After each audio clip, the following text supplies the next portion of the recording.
פה זה הרופא שלה בהיריון? כן. שיעור, איך אני מתרגשת, כאילו חבל הזמן.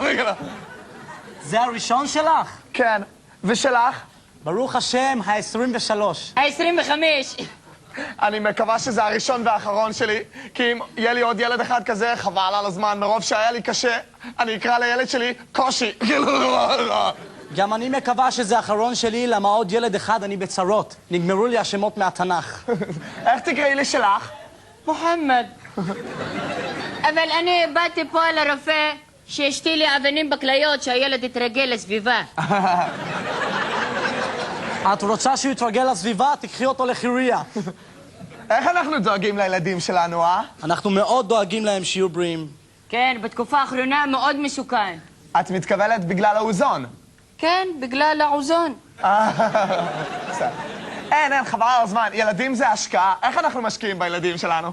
השבוע קנינו לו פנטהאוס כדי שיתרגל לסביבה למעלה. אנחנו קנינו לו וילה כדי שיתפלל בווילה. אנחנו קנינו לו מלט שיבנה לכם את הווילה. אפרופו וילה, אני נכנסתי להיריון בווילה. לא. כן, בג'קוזי. לא. עם 5 חבר'ה. כחבה. אני נכנסתי להיריון ב-10 בלילה בדיוק. בעלי הרים את הסדין, חשבתי הוא רוצה להחליף את המצעים. הביא אותה בחור וגול, הריון. ילדים זה שמחה.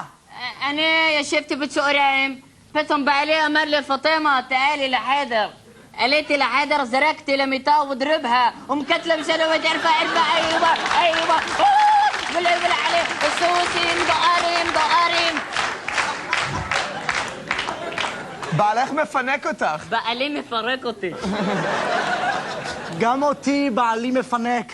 אתמול בלילה היה בא לי על תותים, בעלי רץ להביא לי תותים. אתמול בלילה היה בא לי על מלפפון חמוץ, אז בעלי ב4 לפנות בוקר התקשר לפועל והוא הביא לנו מלפפון חמוץ. אתמול בעלי קיבל טלפון ב4 בבוקר ורץ עם מלפפון חמוץ לתל אביב. אבל בעלי מקסים, אני בטוחה שהוא יהיה אבא נהדר. כן, גם אבא שלו נעדר, לא מוצאים אותו. אני לא יודעת בכלל מי האבא, כאילו חבל הזמן. גברת שטרן, הדוקטור מוכן לקבל אותך. בהצלחה. גברת ברקוביץ', הדוקטור מוכן לקבל אותך עכשיו? פטימה, איפה את כבר שעה את מסתובבת? קדימה, יש עבודה, שירותים מלוכלכים, קדימה.